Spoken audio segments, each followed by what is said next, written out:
Friends, आप सभी को मैं थैंक यू कहती हूँ जिन्होंने मेरी वीडियो को लाइक किया और मेरे चैनल को सब्सक्राइब किया। मैंने आपको अपने चैनल पर जितनी भी आइज़ की एक्सरसाइजेस बताई हैं उसको आपने बहुत पसंद की है, उसके लिए थैंक यू। आज की जो मैं वीडियो लेकर आई हूँ वो बोर्ड एग्ज़ाम से रिलेटेड है, तो चलिए उसको जानते हैं। वेलकम टू माई चैनल अभ्यास सल फॉर स्पेशल नीड्स। ये वीडियो बोर्ड एग्ज़ाम से रिलेटेड है।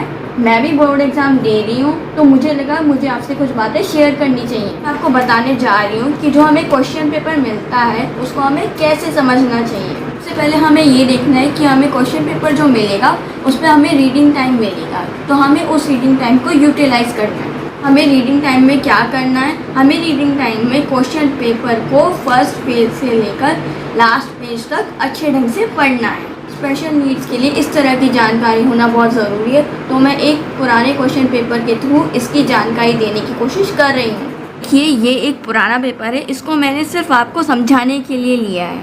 देखिए, ये एक पेपर है और इससे रिलेटेड कुछ इंस्ट्रक्शंस मिली होंगी, तो उनको आपको ध्यान से पढ़ना है। अब इंस्ट्रक्शंस के बाद आपको क्वेश्चंस 1 बाय 1 पढ़ने हैं और ये समझना है कि आपको किस किस क्वेश्चंस के आंसर्स अच्छे से आते हैं। आपको जिस क्वेश्चन का आंसर अच्छे से आता है उस पर आपको छोटा सा या तो सर्कल लगा लीजिए या डॉट लगा लीजिए। ये राइट मत लगाइएगा, क्योंकि इससे आपको कन्फ्यूजन पैदा हो सकती है कि आपने ये क्वेश्चन कर लिया है। अब आप यहाँ लास्ट पेज तक आप रीड कर लेंगे क्वेश्चंस को। उसके बाद आपको यहाँ फर्स्ट पे आना है। मान लीजिए आप खंड क कर रहे हैं, तो आपको ऊपर खंड क लिखना है। उसके बाद जो आप क्वेश्चन कर रहे हो उसका नंबर डाल के आंसर लिखना है।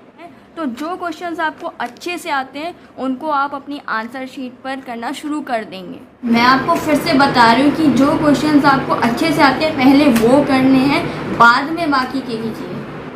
मान लीजिए ये आपको एक पैसेज दे रखा है, ठीक है। अब यहाँ पे आपको इसके कुछ क्वेश्चंस दे रखे हैं। मान लीजिए आपको ये 2 क्वेश्चंस आते हैं और बाकी के 3 नहीं आते हैं। अब आपको इन्हीं के साथ बाकी के 3 भी इसी में ही करने हैं, अलग से नहीं करने हैं, ठीक है। अब ये दूसरा क्वेश्चन आपको ये दे रखा है, ये आपको आता है और उसके बाद आपको आता है ये 5th। तो आपको क्या करना है, यहाँ पे आंसर नंबर 2 लिखना है, इसका आंसर देना है और उसके बाद आपको आंसर नंबर 5 लिखना है और उसका आंसर देना है। मान लीजिए ये आपको चॉइस दे रखी होगी, तो इसमें से आप कंफ्यूज हैं कि मुझे ये भी आता है और ये भी आता है। अब आपको दोनों को ध्यान से पढ़ लेना है। आपको इन दोनों में से देख लेना है कि सबसे अच्छा आंसर आपको किसका आता है, जो आप बिना रुके लिख सकते हो। मान लीजिए आपको कोई क्वेश्चन समझ नहीं आ रहा है, तो क्लासरूम में जो भी टीचर अवेलेबल होंगी आप उनसे क्वेश्चन को समझ सकते हैं। आपको क्वेश्चन पेपर में हर पार्ट में से कितने क्वेश्चंस अटेम्प्ट करने, ये आपको ज़रूर ध्यान देना है। इम्पॉर्टेंट बात, आपको सारे क्वेश्चंस अटेम्प्ट करने, कोई भी क्वेश्चन आपको छोड़ना नहीं है। चाहे आपको एक क्वेश्चन का 2 लाइनें आती हों या 4 लाइनें आती हों, आपको उसको अटेम्प्ट ज़रूर करना है। मैं भी बोर्ड एग्ज़ाम्स देने वाली हूँ। बोर्ड एग्ज़ाम्स 26 अप्रैल से स्टार्ट हो रहे हैं, तो आपको घबराना नहीं है, अपना 100% देना है। अभ्यास स्थल की तरफ से बोर्ड एग्ज़ाम्स देने वाले स्टूडेंट्स को बेस्ट विशेस और अच्छे से प्रिपरेशन कीजिए।